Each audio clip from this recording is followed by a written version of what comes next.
आज का सत्संग गुरु तत्व के रहस्य पर है और गुरु में निष्ठा कैसे हो।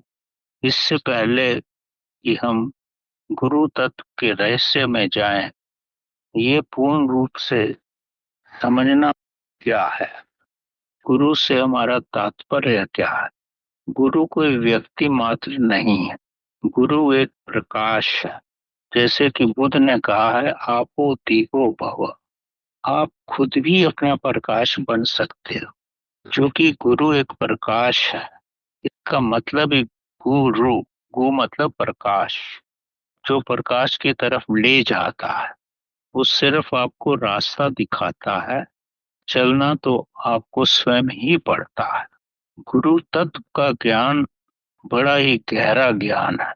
अगर गुरु तत्व का ज्ञान हो जाए तो आप पूर्ण रूप से आत्मवान हो जाते हैं। गुरु तत्व के ज्ञान का मतलब है प्रकाश का ज्ञान होना। परमात्मा तो प्रकाश है, और जिसको प्रकाश का ज्ञान हो गया, गुरु तत्व का ज्ञान हो गया, इस ब्रह्मांड में इससे बड़ा कुछ नहीं है, ना ही इससे ऊंची कोई अवस्था है। तो गुरु तत्व का ज्ञान बड़ा गहरा ज्ञान है और बड़ा ही शक्तिशाली ज्ञान है। इससे ऊंचा इस ब्रह्मांड में कोई भी ज्ञान नहीं। जिसने भी ये प्रश्न पूछा है, जाने अनजाने में बहुत ही महत्वशाली प्रश्न है ये। और इसको पूर्ण रूप से स्पष्ट करना ही ब्रह्मांड का ज्ञान है। अब जैसे गुरु प्रकाश, अगर आपसे पूछा जाए कि प्रकाश क्या है, इसको बताना नामुमकिन है। आप सबने एंडरसन का नाम सुना है, जिन्होंने बिजली का आविष्कार किया था। एक बार उनको एक स्कूल में आमंत्रित किया गया और बच्चों ने बिजली के बहुत सारे प्रयोग उनको दिखाए। प्रयोग देख करके वो बड़े प्रभावित हुए। तो उन्होंने बच्चों से कहा, ये प्रयोग तो मुझे बहुत प्रभावित करते हैं, मुझे ये बताओ कि जो बिजली का प्रयोग आप कर रहे हो, ये बिजली क्या है। तो बच्चे तो इसी रूप में बताने लगे कि बिजली यहाँ से आती है और ये सब चलता है। उन्होंने फिर पूछा, मैं जानना चाहता हूँ कि बिजली क्या है। एक बड़ा बुद्धिमान बालक था, वो प्रश्न को काफी गहराई से सुनता रहा। फिर उसने जवाब दिया, ये तो हम नहीं जानते कि विद्युत क्या है, हम तो इसका प्रयोग करना जानते हैं। एंडरसन ने उस बालक की तरफ देखा और बोला, बच्चे, बिजली का आविष्कार तो मैंने किया है, पर मुझे खुद ही नहीं मालूम कि बिजली क्या है। मैं नहीं इसको डिफाइन कर सकता। तो मेरी अवस्था भी तेरे जैसी ही है। जैसे तू बिजली को नहीं जानता, वैसे मैं भी नहीं जानता।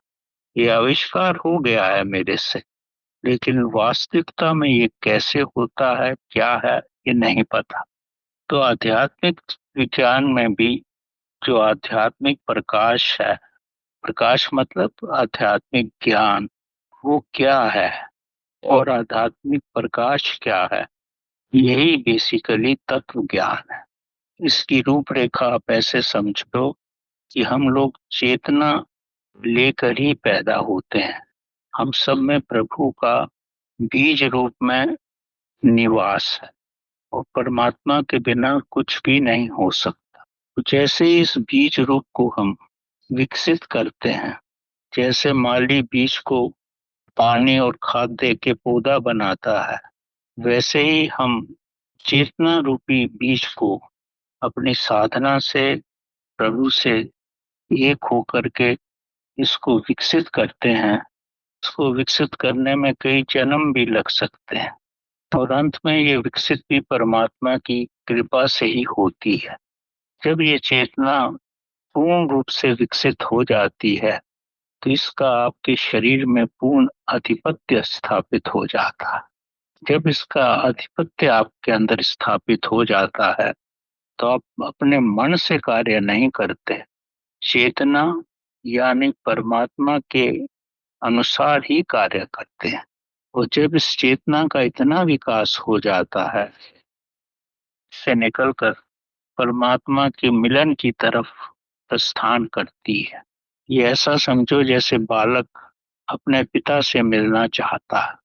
अपने विकास से ये चेतना शरीर से निकलकर ब्रह्मांड की चेतना से मिलती है। और जैसा कि मैंने बताया, जब ये ब्रह्मांड की चेतना से मिलती है तो निर्विकल्प समाधि का आभास होता है। आपकी चेतना वो भी परमात्मा की चेतना है, लेकिन बीज रूप से विकसित हुई है। और वो चेतना ब्रह्मांड की चेतना से जब मिल जाती है तो आप सारे ब्रह्मांड में एक हो जाते। जब आप एक हो गए तब आप अद्वैत की अवस्था में आ जाते हो। ये नॉन ड्युअलिटी की अवस्था है। नॉन ड्युअलिटी मतलब एक हो जाना। एक हो जाना मतलब, और गहराई से सोचो तो आपको महसूस होगा कि आप शून्य हो गए, दूसरा कोई नहीं रहा, मतलब शून्य अवस्था आ गई। को वाइड कहो, एम्प्टीनेस कहो, शून्य कहो, नथिंगनेस कहो, आप उस अवस्था में आ जाते। और यही शून्य ही चेतना की महान अवस्था है। अब जिस जब शून्य का सारे ब्रह्मांड में विस्तार है, और आपको मालूम होना चाहिए कि हमारा ब्रह्मांड जो है प्रकाश की गति से भी ज्यादा विस्तार कर रहा है। जब सारा ब्रह्मांड ही विस्तार कर रहा है तो आपकी शून्य चेतना भी उसके साथ विस्तार कर रही। जब शून्य चेतना विस्तार कर रही है तो उसके अंदर के जितने माइन्यूट इलेक्ट्रॉन्स हैं वो ऐसे विस्तृत हो रहे हैं कि कहीं पर ज्यादा घनिष्ठता है और कहीं पर कम है। और जब इलेक्ट्रॉन्स शून्य में घूम रहे हैं तो बिना टकराव के जो ध्वनि पैदा हो रही है उसी को हम ओम की ध्वनि कहते हैं। जब ये ओम की ध्वनि भिन्न प्रकार के त्यों पे जाती है, इसका घनत्व अलग अलग है, तो ये प्रोसेस ऐसे हो गई जैसे कि फ्लक्स चेंज हो रहा है। जब चेंज ऑफ फ्लक्स में मूवमेंट होता है तो जैसे भौतिक इलेक्ट्रिसिटी पैदा होती है, वैसे ही ब्रह्मांड में प्रकाश पैदा होता है। ये बड़ा थोड़ा प्रकाश रहता है, माइन्यूट प्रकाश रहता है, पर प्रकाश पैदा होने का जो पद्धति है वो यही है। ये अपने शून्यता अवस्था में आकर के आप इसका आभास कर सकते, का आभास मात्र ही कर सकते हो। और जब शून्य अवस्था हो गई तो आप अपनी इच्छाओं से मुक्त हो जाते हो, आप डिजायर लेस हो जाते हो, वैसे ही आप चॉइस लेस हो जाते हो। जब आपके भीतर की ये शून्य अवस्था आ जाती है तभी आप ब्रह्मांड की शून्य अवस्था का आभास करते हो। और तब आपको आभास होता है इस प्रकाश का, इस गुरु का क्या महत्व है, और इसी से सारा संसार संचालित होता है। तो आप ये समझ सकते हो कि गुरु तत्व कितना महान तत्व है जो सारे ब्रह्मांड को संचालित करता है। और इस अवस्था में गुरु तत्व की अपनी चेतना भी नहीं रहती, सिर्फ एक ब्रह्मांड की चेतना ही रहती है। इसलिए आप इसमें सिर्फ डूब ही सकते हो, इसके साथ एक हो सकते हो, पर इसको किसी भी रूप में समझ नहीं सकते। यही संसार की महाशक्ति है और यही गुरु का महत्व है, जो गुरु चेतना में आपको ले जाता है, ब्रह्मांड का आपको ज्ञान देता है, आपको प्रकाश दिखाता है। लेकिन चलना तो आपको स्वयं ही पड़ता है।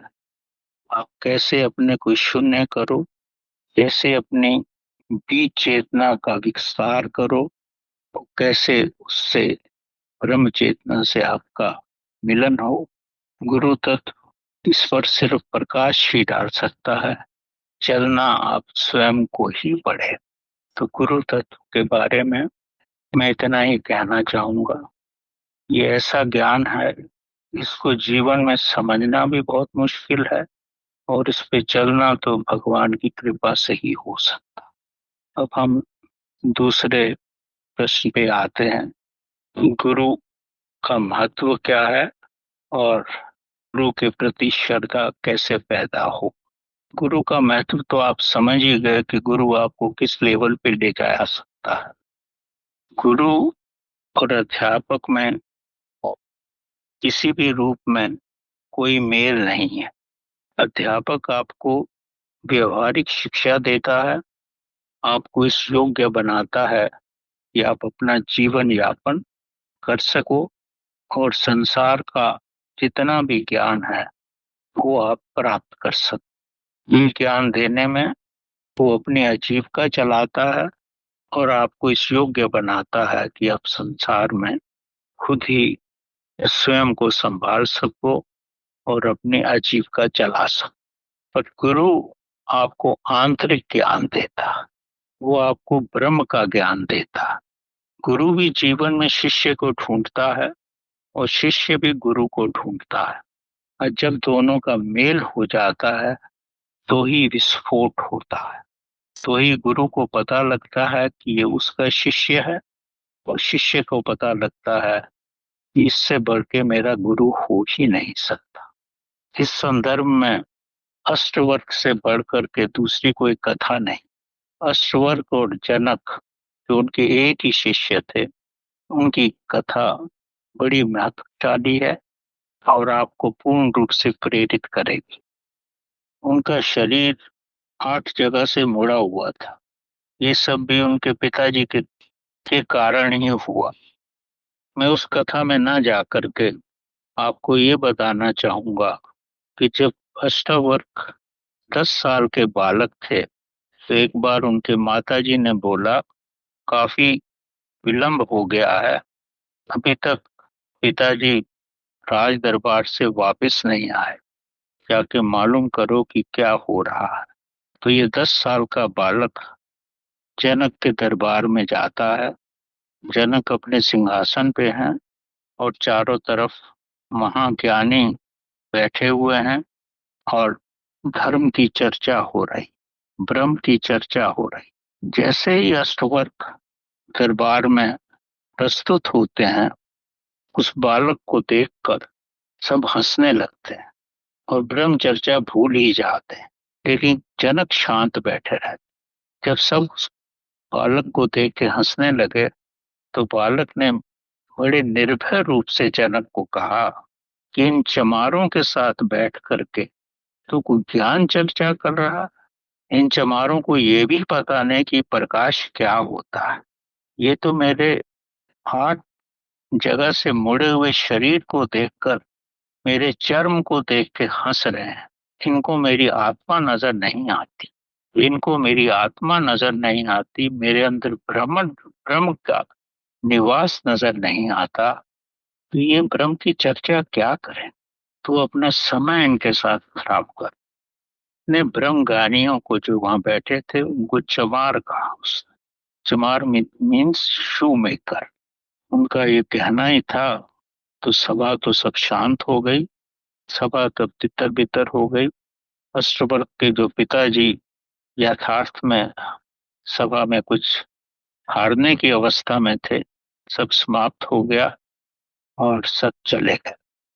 जनक बालक की निर्भरता को देख करके कि इतना 10 साल का बालक इतना निर्भर, जिसको किसी का भी डर नहीं, और इतने ब्रह्म ज्ञानियों को चमार कह दिया, ये कोई साधारण बालक नहीं हो सकता। खैर, वो भी सभा से चले गए, अष्टावक्र भी घर आ गए। दूसरे दिन प्रातः जनक अपने घोड़े से प्रातः की सैर को निकले तो रास्ते में उनको ये बालक मिला। जनक अपने घोड़े से उतरकर बालक के चरणों में दंडवत नमस्कार करने में जरा भी नहीं हिचके और उनको हाथ जोड़ के बोले कि महाप्रभु, मुझे क्षमा करना, कल सभा में मैं इतनी हिम्मत नहीं जुटा पाया कि आपको नमस्कार कर सकूं। आपके नेत्रों में इतना ब्रह्म ज्ञान था, आपकी वाणी में इतना प्रभाव था, मैं उसको वर्णन नहीं कर सकता। और बोले, प्रभु मुझे ब्रह्म का ज्ञान देने की कृपा करो। कथा यहाँ ये कहती है कि जनक उनको अपने दरबार में ले गए, उनको अपने सिंहासन पर बिठाया और खुद उनके चरणों में बैठे और बोले कि मोक्ष कैसे प्राप्त हो, आत्मज्ञान क्या है और हमारा जन्म क्यों हुआ है। इस तरह के कुछ प्रश्न जनक ने अष्टवक्र से पूछे। अष्टवक्र ने सोचा, महाराज होकर के इनमें जरा भी घमंड नहीं, तो इससे तात्पर्य यही निकाला जा सकता है कि ये व्यक्ति प्रभु ज्ञान पाना चाहता है। ये केवल पूछने मात्र के लिए नहीं पूछा। जब शिष्य ने गुरु को पहचाना, जनक ने अष्टवक्र में उसे अपना गुरु देखा, तो अष्टवक्र तो पैदाइशी ज्ञानी थे। उन्होंने तो पल भर में अनुभव कर लिया, ये जलता हुआ कोयला है, आग है, इस पे थोड़ी सी राख जम गई है, एक फूंक मार के उस राख को उतारना है और इसको ब्रह्म ज्ञान हो जाएगा। तो अष्टावक्र ने उनको इतना ही बोला, जब तेरे को साक्षी का ज्ञान हो गया है तो तू मोक्ष में तो पहुंच ही गया है, मोक्ष कुछ अलग नहीं। तो उनके एक प्रश्न पूछने पर अष्टावक्र गीता का प्रारंभ हुआ। उन्होंने पूर्ण ज्ञान दिया उनको, जनक को, और अंत में जनक से ये पूछा, तू ये जानता है मैंने तेरे को कौन सा ज्ञान नहीं दिया इसमें। और जनक तो इतने तीव्र बुद्धि के थे, तो जो अष्टावक्र ने छोड़ दिया था, जनक ने पल भर में बता दिया। तो गुरु की परीक्षा थी। उन्होंने बोला, जनक ने, आपने मुझे जागरूकता का, स्वप्न का और चौथी अवस्था का ज्ञान दे दिया है, और आपने एक शून्य छोड़ दिया कि सारा ब्रह्मांड चौथी अवस्था में नहीं है, उसके ऊपर एक में है, कि सारा ब्रह्मांड जो हमारे अंदर है और जो हमारे बाहर है सब एक ही है। जनक पूर्ण रूप से समझ गए थे कि हमारे अंदर और बाहर का ज्ञान एक ही है। ये जानकर आप अनुभव कर सकते हैं कि गुरु को कितनी प्रशंसा हुई होगी, कितनी खुशी मिली होगी कि उनको जनक जैसा शिष्य मिला, कि जो उन्होंने नहीं बताया वो भी वो पल भर में समझ गए। तो ये महान शिष्य की पहचान है। और महान गुरु तो साक्षी को लेकर के अश्वर गीता ही उनको बताती। ना इससे महान कोई गुरु हो सकता है, ना इससे महान कोई शिष्य हो सकता है। तभी कहा जाता है, गुरु गोबिंदऊ खड़े काके लागू पाए, बलिहारी गुरु आपने गोविंद दियो मिलाए। गुरु और गोविंद दोनों ही खड़े हों तो गुरु ही गोविंद से मिला सकता है। तो शिष्य ने गुरु को ही पहले प्रणाम किया। गुरु महान है जो आपको प्रभु से मिलाता है। कैसे मिलाता है कि गुरु शिष्य को भी जानता है और प्रभु को भी जानता है, उसे मालूम है कि शिष्य को कैसे वहां तक पहुंचाया है। ये सब जब शिष्य देख लेता है, पहचान लेता है, तो यही महान निष्ठा है गुरु के प्रति। इससे बढ़ के कोई दूसरी निष्ठा हो ही नहीं सकती। जब उसके देखने मात्र से ही उसके अंदर प्रभु की ऊर्जा आ जाती है, जैसे जनक के अंदर आ गई। जनक ने अष्टवक्र के नेत्रों में स्थिरता देख ली, उनका स्थित प्रज्ञ रूप देख लिया, और पल भर में 10 साल के बालक को गुरु बना लिया। और दूसरी तरफ गुरु को भी वो महान शिष्य मिल गया जो श्रवण मात्र से ही प्रभु के आधिपत्य में स्थापित हो गया। ना इससे महान कोई गुरु हो सकता है, ना इससे महान कोई शिष्य हो सकता है। यही शिष्य और गुरु की महान अवस्था है। अगर आपको भी जीवन में ऐसा गुरु मिल जाए और गुरु को ऐसा एक भी शिष्य मिल जाए, तो इससे बढ़कर के जीवन में कोई उपलब्धि नहीं हो सकती। एक छोटा सा प्रसंग मेरे मस्तिष्क में आ रहा है, उसके बाद आज का प्रवचन समाप्त करते हैं। एक गुरु के 3 शिष्य थे, तीनों को संपूर्ण ज्ञान उन्होंने दिया और उसके बाद बोले मैं 1 वर्ष के लिए बाहर जा रहा हूँ। आने के बाद पूछूंगा कि आपने उस ज्ञान का क्या किया। जब 1 वर्ष के बाद आए तो पहला शिष्य बोला, जो भी ज्ञान मैंने प्राप्त किया है उसको मैंने लिख के संग्रहित कर लिया, लिख के रख लिया है। दूसरे शिष्य के पास गए, पूछा तूने क्या किया? कि आपने जो ज्ञान दिया मैंने कुछ लोगों तक पहुंचाया और उससे धन संपत्ति इकट्ठा की। और तीसरे शिष्य के पास गए, उसने उसने बोला मैंने तो आपका ज्ञान लुटाया है, और देखो लाखों लोग उस ज्ञान के पीछे अपने आप को इतना प्रभावित महसूस कर रहे हैं, इतना महान अपने को महसूस कर रहे हैं। मैंने किसी से कुछ लिया नहीं, केवल दिया ही है। और देने मात्र से मेरे को इतना आनंद है कि मेरे को और कोई इच्छा ही नहीं। तो तीनों शिष्यों ने कुछ ना कुछ किया, और आप खुद ही समझ सकते हो तीनों में महान कौन है। वही महान है जिसने गुरु का ज्ञान जन जन में पहुंचाया है और निस्वार्थ पहुंचाया है, और उनको प्रभु तक ले जाने का कोशिश की है, प्रयत्न किया है। इससे महान ना कोई शिष्य हो सकता है और ना कोई गुरु, जो शिष्य की परीक्षा भी कर ले और शिष्यों को ज्ञान भी दे दे। तो आज का सत्संग यहीं समाप्त करते हैं। धन्यवाद।